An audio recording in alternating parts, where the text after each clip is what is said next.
بسم اللہ الرحمن الرحیم۔ شروع کرتا ہوں اللہ کے نام سے جو بہت بڑا مہربان نہایت رحم والا ہے۔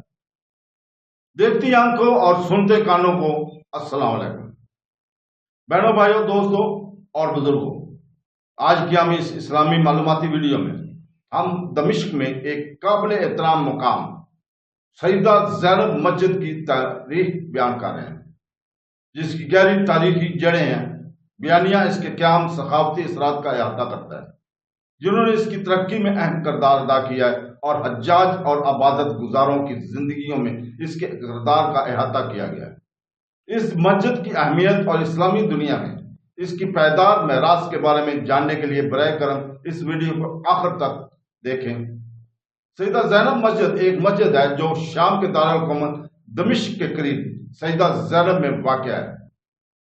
12ویں شیعہ روایت مسجد کو زینب بنت علی رضی اللہ تعالیٰ عنہ اور فاطمہ کی بیٹی اور اسلامی پیغمبر محمد صلی اللہ علیہ وسلم کی نوازی کے قبر پر مشتمل سمجھی جاتی ہے۔ اسماعیلی شیعہ روایت کے مطابق زینب کی قبر اسی نام کی مسجد کیرا مصر میں بھی ہے۔ یہ مقبرہ 1980 کی دہائی میں شروع ہونے والے شام میں 12ویں کے مذہبی علوم کا مرکز اور مسلم دنیا کی 12ویں شیعہ مسلمانوں کی طرف سے بڑے پیمانے پر زیارت کی منزل بن گیا۔ دورے کا روز عام طور پر گرمیوں میں ہوتا ہے۔ موجودہ دور کی مسجد میں جو مقبرے کی میزبانی کرتی ہے وہ 1990 میں تعمیر کی گئی تھی۔ سیدہ زینب رضی اللہ تعالیٰ عنہ کا روضہ دمشق کے جنوب میں آل سبت میں واقع ہے۔ یہ ایک حصہ ہے مزار کے علاقہ عمارت مربع منصوبہ کے ایک بڑے سین پر مشتمل ہے۔ اس میں ایک گنبد اور 2 اونچے مینار شامل تھے۔ سین اور برآمدے کے میناروں اور دیواروں کو ایرانی فنکاروں نے ٹائل کیا تھا۔ مزار کی چھت اور دیواریں اندر سے چمکدار تھی اور گنبد کو باہر سے سنہری کیا گیا تھا۔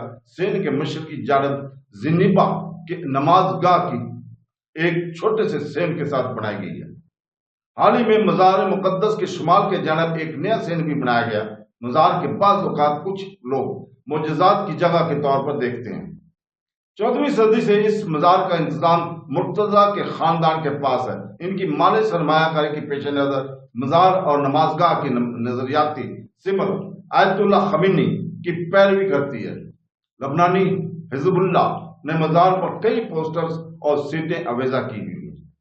سید محسن امین عاملی اور سید حسین یوسف مکی عاملی جیسے کئی شیعہ علماء اور مشہور شخصیات سید زینب کے مزار اور اس کے آس پاس قبرستانوں میں مدفون ہیں۔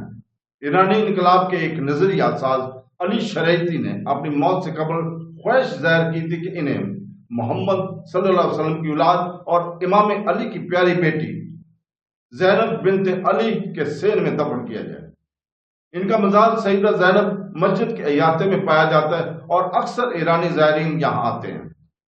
حالیہ تاریخ یہ ہے کہ 27 ستمبر 2008 کو مسجد کی طرف جانے والے چوراہے پر ایک کار بم حملہ ہوا جس میں 17 افراد ہلاک ہو گئے تھے۔ 14 جون 2012 کو یہ قصبہ ایک خودکش کار بم کے نشانے پر جہاں تقریباً 14 افراد شہید زخمی ہوئے۔ 2012 کے وسط موسم گرما میں یہ قصبہ پڑوسی سنی قصبوں میں مسلح عسکریت پسندوں کے حملوں کی زد میں ہے۔ بہت سے شیعہ اور حکومت کے حامی خاندانوں کو جنوبی دمشق میں اپنے گھروں سے بے دخل کر دیا گیا اور انہیں السید میں پناہ لی۔ شیعوں کی اکثریت والے اس قصبے میں مسلسل گولہ باری زیادتی ہوتی رہتی ہے اور قصبے میں ہر ترتیب جگہوں پر راکٹ گرنا معمول بن گیا تھا۔ مرکزی مضمون 2016 سیدہ زینب علیہ السلام 31 جنوری 2016 کو قوا سوڈا کے علاقے میں مزار کے قریب 3 اہم دھماکوں میں کم سے کم 70 افراد ہلاک ہوئے۔ ان دھماکوں میں کم سے کم 110 افراد زخمی بھی ہوئے۔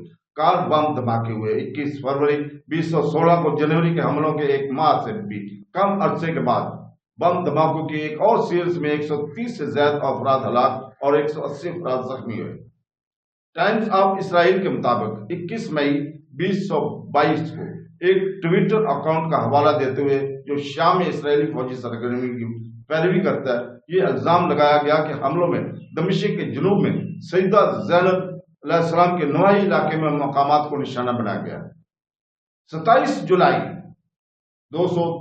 2023 کو سیدہ زینب کے روضہ کے قریب کوئے سوڈان اسٹریٹ پر ایک ٹیکسی کے قریب موٹر سائیکل میں دھماکہ ہوا، جس میں کم سے کم 6 افراد ہلاک ہوئے اور دیگر 23 زخمی ہوئے۔ تو دوستو، کل ہم کربلا میں مقدس ترین مقام مقبرہ العباس کی تاریخ کا پہلا حصہ انشاءاللہ تعالی اسی وقت پیش کریں گے آپ کی خدمت میں۔ تو کل تک کے لیے اجازت، اللہ حافظ۔